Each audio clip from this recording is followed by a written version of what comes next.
Was this LeBron's last chance as winning a title with the Lakers? Yes.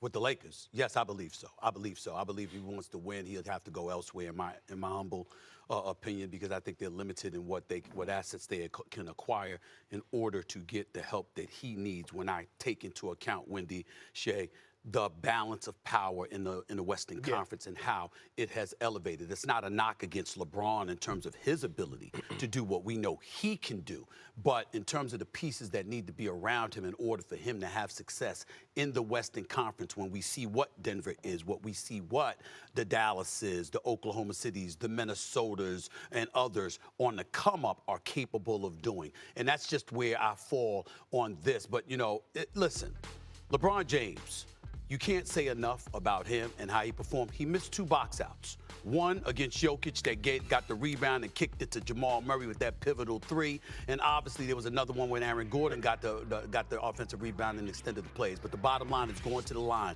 putting himself in a position with about 26 seconds left. That's one of the things that I held against him years and years ago, Shannon, when we used to talk about, Wendy and I used to talk about this all the time. LeBron James, once upon a time early in his career, I thought one of the impediments to his success was his fearfulness towards going to the line. Wasn't scared of competition, wasn't scared of anybody, but scared of that free throw line. Right. That's not him anymore. Hasn't been him for years. And he goes and he hits 2 big time free throws, when it really, really counts. But in the end, as you dissect and see everything going on with the Lakers, fellas, it's really not about the Lakers not being a good team. It's not about, I'm not questioning Anthony Davis. Anthony Davis was sensational throughout this playoffs, throughout the regular season, played 76 games. Nothing but props and love to him. That's the stinger that happened with the injury. That could happen to anybody. You are right. Had he not gotten hurt, who knows what the outcome of last night's game would have been, because he was doing his thing as well. He was. But when you look at the rest of the parts that they have, it's not that they can't play. It's not that they're not good. They're inconsistent. It's that they're inconsistent, but they're inconsistent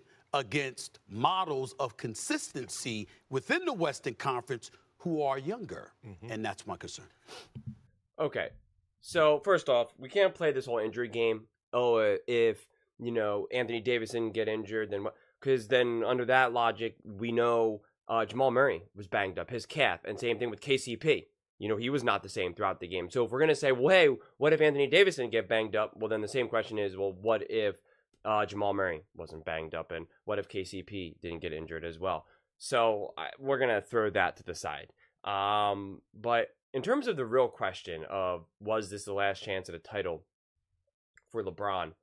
Definitely not for his entire career. I get the argument of not being able to win as a Laker, but it's a little trickier than I think people are giving credit to, because first and foremost, you have to figure out, what does LeBron want? Does LeBron want another title, right? Because there's all these talks about him wanting to play with his son and all of that, and it's like, what is the priority in that regard? Let's say we know for a fact his son will get drafted. Will he follow him? Will he go and play with him no matter where? That to me is the true question. If he's focused and saying, I want to win another ring, I still got a couple more really good years in me, I'll play with my son when I can barely run up and down the court, when I'm only going to play like 10 minutes a game or something, if he even does that in his career, I have no idea. Then I think he still has the ability to recruit people to LA, because LA is still LA. Granted, I do think, especially these older people on TV like the Stephen A's and all that, they think still that the NBA is better, or that they need that, or that the NBA needs these storied franchises like the Celtics and the Lakers, and if we're talking about baseball, the Yankees, and all of that type of stuff. In football, the Cowboys. That we need these historically popular franchises to be successful, in order for the league to be popular, or that players are willing to do anything to play for those teams. And I think that the modern era players just do not care.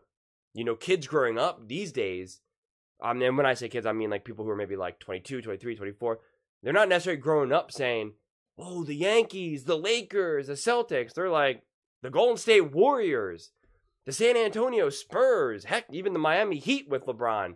So it's just different. And so I still think, though, that LA is still obviously LA. As someone who's been there a lot, it's an extraordinary city, and there's a ton of opportunity that I still think that LeBron, if the Lakers are serious in saying, okay, and this is the problem, because I don't know what type of conversations LeBron has, with these people, with the people that are truly making the decisions. Does he continue to play coy and say, I don't know, I might retire, I might do this, I might want to play with my son, I don't know. Or is he like, yo, this is the reality. I have 3 really solid good years where I'm going to be able to do some great things. I can't carry a team completely by myself. I need help, but we can absolutely win. We got to get pieces. Like, I don't know what type of conversations LeBron has. He's always been kind of like 1 foot in, 1 foot out, no matter where he is, which has always been difficult to build around because you don't want to give up and mortgage your future and make all these moves only to have LeBron say, peace, I'm out of here.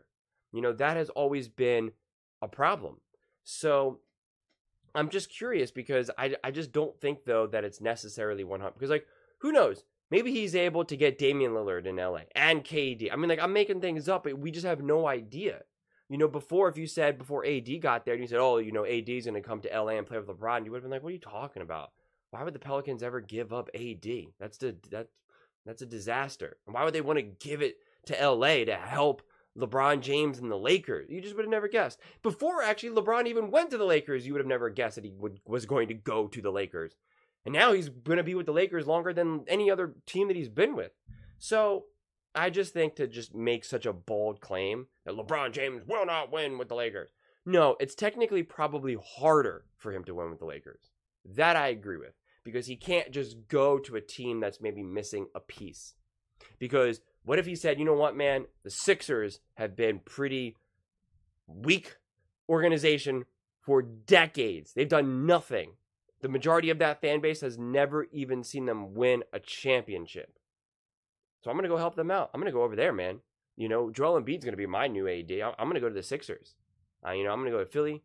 Let's ball out. And then he has a real chance. Then he has a real chance at winning if he stays healthy, and of course if Embiid stays moderately healthy. And then you have Maxey, like that now adds some pieces, and it's an easier conference, so he could make it to the finals. And then once you make it to the finals, anything can happen, right? So I get that, and because now you have Denver Nuggets are great, you have the Timberwolves, which are coming, you have OKC, which is coming. You have to imagine the Dallas Mavericks will eventually get some momentum going. I think they'll do that once Luka matures, but he's slow to mature. When you see these other guys that are maturing much faster, SGA, Ant, they're serious about winning. You can see it. They're all business. Luka's less business, so that holds that franchise back.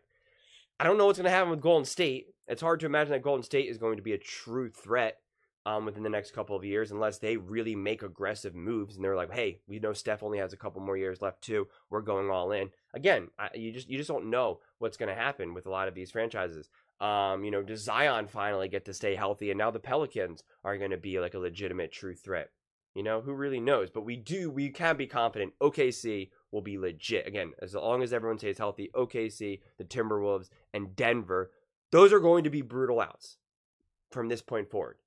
And so you have to get significantly better. If he now goes back east and goes to Philly, he can still be a hero, because if he now wins a championship with Philly, heck, they'll put a statue and retire his number up there, right? They'll worship him. He'll be like the savior, because it'll be something that the Sixers have not been able to do for decades. He comes over there, wins within a couple years. So like Philly's at a top spot. I couldn't see him going to Boston, right? He went to LA and then he would go to Boston. Like, can't see that. Maybe he could go back to Miami. There's that potential, that reunion, or maybe goes back to Cleveland. So, I mean, I think you always have more power when you're going to choose your own destination rather than rely on, say, the other, like LA to make these moves. So theoretically, he will have a greater chance at winning a title outside of LA because there's more chances, right? That just makes sense. If I had a die and said, like dice, 1 through 6, and said, okay, if you land on 2, you win, and I get all the other numbers, who's more likely to win? Me, obviously. So, of course, the chances are much more likely when you pick the field over just LA, but I wouldn't say that this is 100% his last chance. I think that's too bold of a statement, and I don't really think that's actually based off of really anything, because LeBron could, maybe Embiid says, I want out of Philly. Send me to send me to LA or something. You know, I get there's so many different things that we have seen happen over the NBA. Who would have ever thought that Damian Lillard was going to end up a Milwaukee Buck? Like, what? Giannis, he's getting fed up with Milwaukee. He might want out. And there were talks about him wanting to go to Golden State. Maybe he says, I want to go to LA. You just have no idea. So these are just too bold of statements to make that I'm seeing Stephen A make that I don't think are actually really rooted in any reality. But those are just my thoughts. I would absolutely love to hear yours. What do you think? Do you think this is the last chance that LeBron has at a title, or just a title with LA? And what do you think he's going to do moving forward? Let me know in the comments below. I read every single comment, so whether you agree with me or disagree with me, either way, let's get in some discussions, let's get in some fights, but ultimately, let's just have some fun. And please do consider subscribing. We are building an amazing community here, and I would absolutely love to see you part of it. I want to build something that we all genuinely feel connected to, something that we're really excited to be part of, and I think we're well on our way to doing it. Please don't forget to give this video a thumbs up, as it really does help with the visibility and the algorithm. Thank you so much, and see you next time.